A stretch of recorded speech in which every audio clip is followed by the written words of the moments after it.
aí, gente, tudo bem? Como é que vocês estão? Todo mundo aí comendo bastante ovo de Páscoa, chocolate, peixe, churrasco também, que dá podendo comer um churrasco, né? Tô com saudade de comer um churrasquinho, faz tempo que eu não como. Nem o peixinho o professor pode pescar, né? Mas a gente sabe que tem que, esse momento agora tem que respeitar, todos têm que ficar em casa, né? Todo mundo tem que colaborar juntos, só assim que a gente sai dessa. Gente, vamos lá, olha só. A última aula de filosofia, a gente acabou o livro falando sobre o empirismo, o racionalismo, né? E agora a gente vai entrar, galera, na melhor fase de todas, a melhor parte da filosofia de todas, beleza? Quer falar sobre contrato social. Por quê? Por que falar de contrato social é tão importante? Por que falar sobre Hobbes, falar sobre Locke, falar sobre Rousseau é tão legal, né?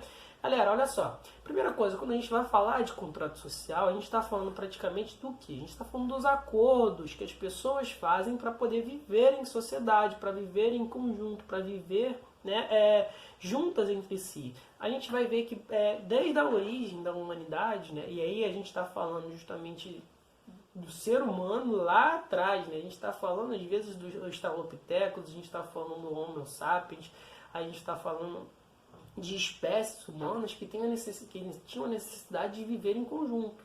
Mas a pergunta é, por que eles viviam em conjunto? Por que eles viviam abraçadinhos, juntinhos lá nas cavernas, né? E é aí que a gente tem que começar a se perguntar. E aí a gente vai ver três filósofos totalmente interessantes, esses caras são fenomenais, né? Que vão estudar uma coisa chamada de contratualismo, né? Ou então, mais bonito dizendo, justnaturalismo, né? Que é justamente o que? A justiça natural, né? Um homem no estado de natureza. E aí a gente vai começar a ver isso, beleza? Primeiro, o que é o estado de natureza, né? A gente vai ver que é o seguinte, o estado de natureza é um homem vivendo em meio natural, né? Sem sociedade, sem estado, sem leis, sem nada. Imagina que você está lá, sozinho, no meio do mato. E como você está sozinho lá no meio do mato, numa ilha, perdido, né, você precisa caçar, precisa fazer fogo, fazer um abrigo, né? É igual Largados e Pelados. Mas imagina Largados e Pelados sozinho, só você, né? Tendo que caçar, tendo que procurar água, tendo que fazer um monte de coisa para conseguir justamente sobreviver. Então, olha só, aí você tá lá na ilha lá, de boa, né? Sozinho, perdido. Aí você tem que fazer várias dessas coisas. Você ainda tem que fugir dos animais selvagens, né? Porque como o ser humano é pequeno, a gente qualquer coisinha se corta, morre, né? E aí você tem que fugir de um tigre, você tem que fugir de um urso, você tem que fugir de uma cobra, né? E você tem que estar o tempo todo alerta. E aí, qual é a grande questão disso? Que quando um outro ser humano, aí você tá lá sozinho na bad, né? Pô, tem ninguém aqui, ninguém pra trocar uma ideia e tal, nem nada, tem que me virar sozinho, né? A vida se torna muito mais dura, a vida se torna muito mais difícil, né? A vida a gente fica até sem graça. E aí tem uma célebre frase de um filósofo lá das antigas que falava o seguinte: cara, o homem é um animal político, né? By Aristóteles. Por quê? O Aristóteles, quando falou isso, ele falava que o homem tem a necessidade de viver em sociedade, tem a necessidade de viver em conjunto. E aí, quando você estava lá sozinho, perdido na ilha, tendo que sobreviver, se ferrando sozinho, agora você passa a viver em comunidade. Então ele vai lá, tu encontrou outra pessoa, pô, tu abraça, tu conversa, vocês começam a cooperar, né? E aí, olha só, enquanto eu agora posso caçar e correr atrás de água, outra pessoa pode fazer um abrigo e fazer um fogo, né? Que são coisas fundamentais para a nossa vida. Poxa, eu já me livrei de 50% do trabalho, né? E aí que a gente começa a divisão do trabalho. Olha só, enquanto eu durmo, o outro pode ficar acordado para ver se vai vir animais, né? Proteger a gente, me proteger. E assim vai. E aí eu durmo e ele dorme e eu fico de guarda. E assim vai. E olha só, a vida se torna muito mais mais agradável, se torna muito mais plausível, né? Se torna-se bem melhor você viver assim. E assim foi crescendo, imagina, vai crescendo uma comunidade como se fosse Adão e Eva, né? Lá desde o iniciozinho tem os dois colaborando um para o outro, né? Para viver em sociedade, para viver em conjunto, e essa família vai crescendo, até o momento que você precisa de uma liderança, você precisa de uma ordem, você precisa de uma organização, né? E essa organização passa justamente pelo contrato social, né? O que é um contrato? Né? O que é um contrato? Contrato justamente é um conjunto de regras do qual todo mundo vai ter que cumprir a partir daquele momento, né? Só que aí a gente vai ver, galera, que vai ter vários filósofos que vão ver, que vão falar, olha, tem vários tipos de como, tem várias formas de como você pode fazer esse contrato. Você tem o Thomas Hobbes que vai falar que você pode, que você vai ter que servir a esse contrato, você vai ter que servir alguém para o seu próprio bem. Você vai ver o John Locke, que ele vai falar que, olha só, eu vivo esse contrato, abro mão de algumas coisinhas, tudo bem, mas a partir desse momento também eu vou tá entendendo que vou estar garantindo alguns outros direitos, né? Eu abro mão de uns direitos e dou direitos a outro. Enquanto você vai ter lá no Rousseau, o Rousseau vai falar, não, agora o que é liberdade? Né? A liberdade de todos, está em cada um, a liberdade está no direito, o poder está em todas as pessoas. Então a gente vai ver que cada filósofo desse vai abordar justamente aquela pessoa que fez lá aquele contratozinho, né, que entendeu que era bom viver em comunidade. Cada um desses filósofos vão entender esses contratos de uma forma diferente, né? Vão dar interpretações diferentes para esse mesmo contrato. Então vamos lá, repetindo. Você está no estado de natureza, está vivendo lá no meio do mato, né, sozinho, e aí você encontra as pessoas e começa a se unir. E aí, nesse momento que essa união começa a crescer muito, o que você faz? Um contrato para regular tudo, beleza? Para ninguém usar o chinelo de ninguém, né? Para quando você for no banheiro der a descarga. Isso é um exemplo de um contratozinho social. Não está escrito, mas está lá, né? Pô, se tu for no banheiro, por favor, dá a descarga, né? Para não... Tem que acender o fósforo. Então, olha só, galera. Quando a gente fala desses caras que são contratualistas, eles estão falando que a gente pode fazer um acordo para viver em sociedade, beleza? Primeiro deles que a gente vai falar do Thomas Hobbes, né? O Thomas Hobbes é um cara que ele vai ser favorável do contrato de uma monarquia absolutista, do monarca, de uma pessoa que vai ter todo o poder. E aí, olha só, o melhor exemplo disso, não sei se vocês já viram uma série chamada The Walking Dead, né? Que tem um cara lá que vai ter todo o poder, que ele vai ser um poderosão, que todos vão gostar dele, melhor exemplo, e o nome dele vai ser Negan, né? Quando todos falam lá que são Negan, é meio que o Negan vai ser um rei, ele vai se tornar um rei absoluto, onde ele vai ter todos os poderes, vai mandar em todas as pessoas, beleza? E aí quando ele fala que todos são Negan, né? Todas as pessoas são Negan, né? Ele é o Estado, ele é o Salvador, né? É ele que vai estar dando direito para as outras pessoas. Basta que as outras pessoas o obedeçam, né? E isso é a mesma coisa do que o Thomas Hobbes falava no Leviatã. O Leviatã, ele vai falar aqui. Agora é uma obra, né, que ele vai criar, ele vai estar vivendo num momento de guerra na Europa, e ele vai falar que é o seguinte, olha, o único modo que a gente tem de sobreviver é uma liderança forte, alguém importante, alguém que consiga segurar todo esse poder, né? E aí ele fala que o único modo da gente fazer esse contrato social, galera, é justamente com uma liderança forte, com alguém forte que represente esse Estado, que coloque esse Estado para funcionar. Só que para você fazer parte desse Estado, você tem que abrir mão dos seus direitos. Um desses direitos é justamente a liberdade, né? Você perde a sua liberdade total de você simplesmente fazer o que você quiser para viver nesse Estado, para viver em segurança. Por quê? O rei, ele vai querer que você justamente viva. Ele não vai querer te matar à toa. Porque, como o Negan diz, pessoas são recursos, né? E aí, olha só, quando você trabalha para o rei de alguma forma, você também precisa, o rei te dá alguma coisa em troca. Ele te dá segurança, né? Ele te dá segurança, ele te dá condições para que você possa sobreviver, né? Ele te dá um conjunto de regras, porque a pessoa que desobedecer aquela regra daquele rei, né, ela vai morrer. E assim por diante. Então uma pessoa simplesmente não poderia chegar lá e matar a outra, né? Porque se ela matasse a outra, o rei iria punir ela de alguma forma, né? O rei poderia mandar matá-la, mandar prender, certo? E aí você começa a ter os primeiros direitos, né, nesse período, né? Nesse primeiro contrato. Então vai entrar as primeiras leis para não roubar, para não matar, né? Tudo isso representado na forma do rei. O rei vai ser o Estado, né? E o próprio Thomas Hobbes, ele toma como exemplo, né, de grande monarca, vai ser justamente o Luís XIV, né?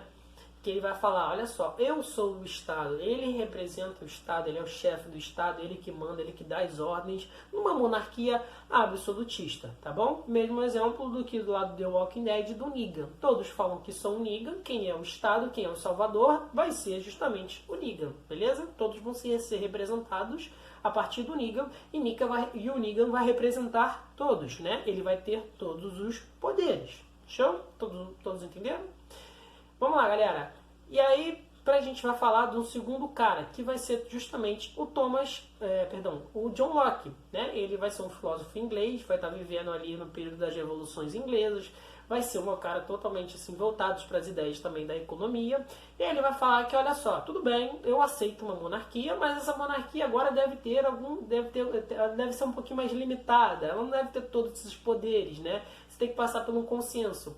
E aí o melhor exemplo disso vai ser justamente, né, a própria monarquia inglesa, porque o John Locke ele vai apoiar o Philip Orange, né, que vai ser um dos ingleses, um primeiro rei monarca inglês, né, numa monarquia constitucional. Então o John Locke ele vai apoiar a monarquia constitucional, vai entender que o Estado deve reduzir a sua participação, né, na vida das pessoas, e que, olha só, ele vai falar que agora, né, o rei ele vai representar de certa forma o Estado, né?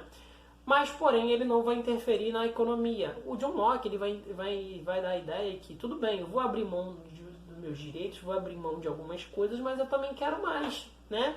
Não vale a pena só abrir mão da minha liberdade para ter segurança. Agora eu quero ter segurança e também quero ter direito à propriedade, né? Por quê?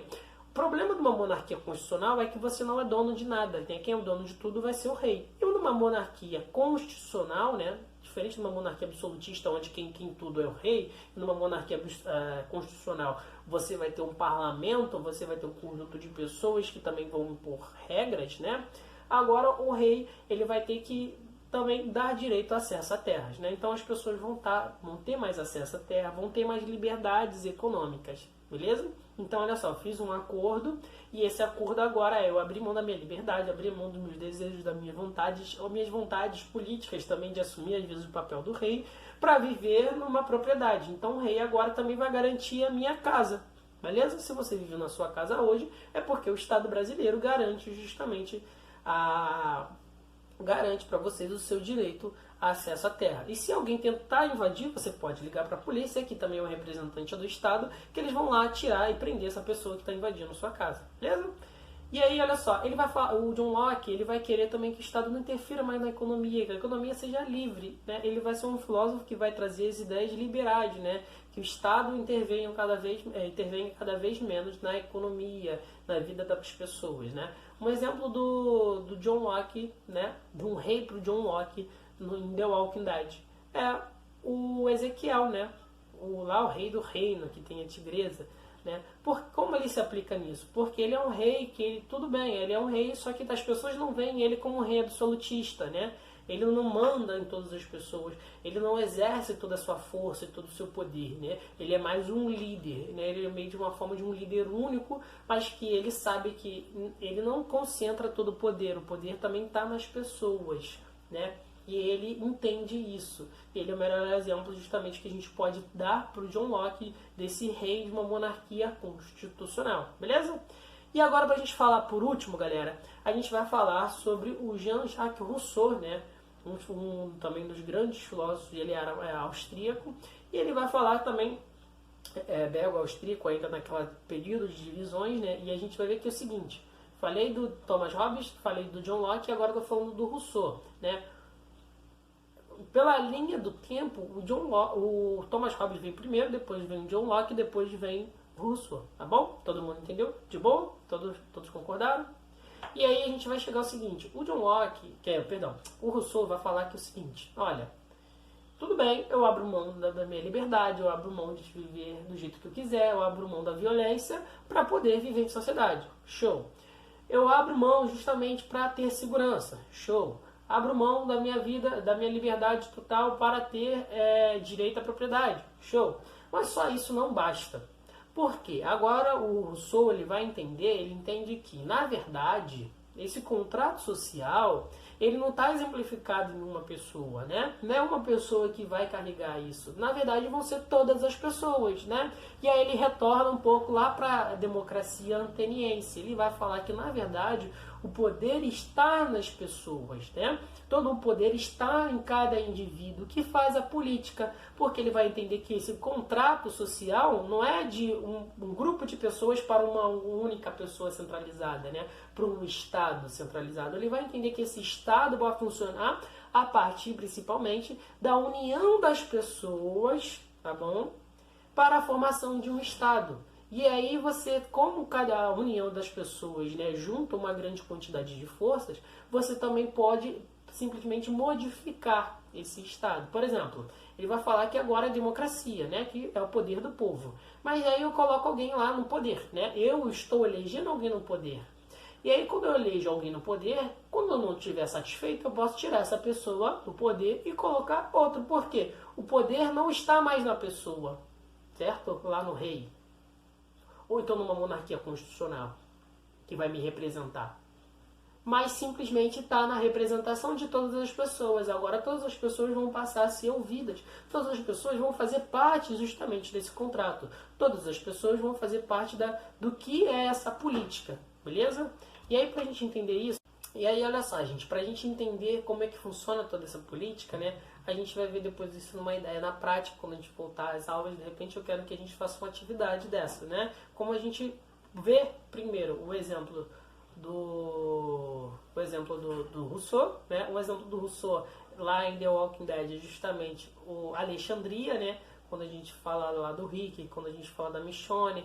Você não vai ter o poder centralizado em uma pessoa, você vai ter o poder em várias pessoas que vão escolher um líder, tá bom?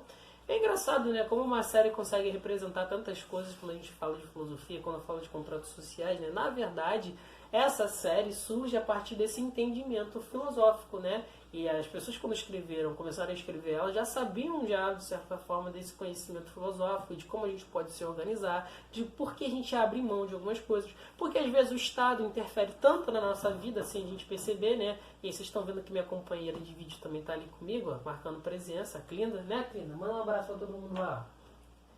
E aí, o mais importante a gente entender é de como é que funciona esse Estado, a gente vive nesse Estado e a gente faz parte dele, tá bom? Gente, um abraço para vocês, até a próxima aula, espero que a gente se veja e eu quero meu chocolate. Beijão.